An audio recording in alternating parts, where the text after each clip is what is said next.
Well, we know that 2 people sadly were killed in that explosion in Clifton, and many more were injured. 7 were taken to U of L Health Hospital, and joining us right now is Dr. Matt Einenstat, who is an ER doctor, and thank you so much for coming in. So to get 7 people all brought to you at once, tell me how your staff, your team responded. Well, immediately we knew that this is potentially what would be what we refer to as a mass casualty incident. So any sort of event that potentially could stretch the medical resources of the hospital.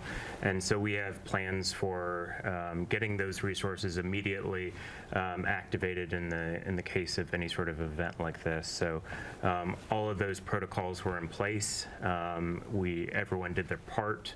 Everyone responded to this event, and we did the best that we could to take care of all the victims that were coming to us, and we had very little warning that they would be there as quickly as they were. Right. I mean, usually if you have a large event like Derby Day or something, you might have staff on hand, but this time there was no warning for you. Now, sadly, 1 person did die at the hospital, but 6 others, most of them are home now. What kind of injuries, when you look at the building, I mean, it is just shocking to see. Sure. The injuries that we saw predominantly were from the explosion and then the structural collapse that occurred following. Initially, we had concerns about a possible chemical exposure. We did decontaminate all the victims as they came into the hospital just to be careful and make sure none of our staff were potentially exposed to any of the possible chemicals.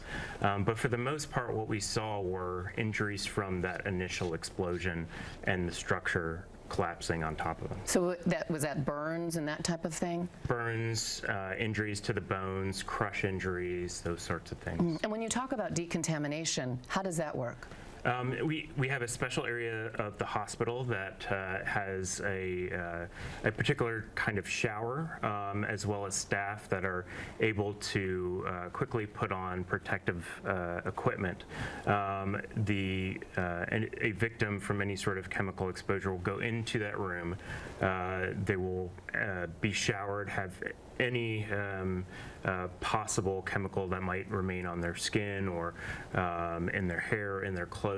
Everything is removed prior to them entering into the hospital itself. Wow, and it must have been really difficult, I imagine, for your team emotionally in trying to calm someone who had just gone through something like that, right? Absolutely, yeah. It was tough on everyone. This is something that we certainly prepare for, we drill for. We know this could be an occurrence, but being in that moment, it's certainly difficult for everyone, including the caretakers in the hospital. So scary, and especially for the family members who are rushing there to check on them as well. Yes. What did you tell your team after? Well, everyone did a fantastic job. I mean, we have such talented people there at U of L.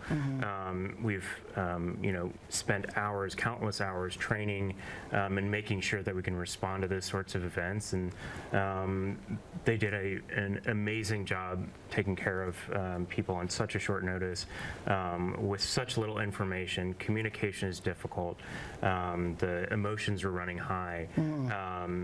But I couldn't be more proud of what they were able to accomplish. Well, we are lucky we have such a great medical community here for sure. And thank you so much for all that you and your staff did. Absolutely. Yes, thank you, and thanks for coming in.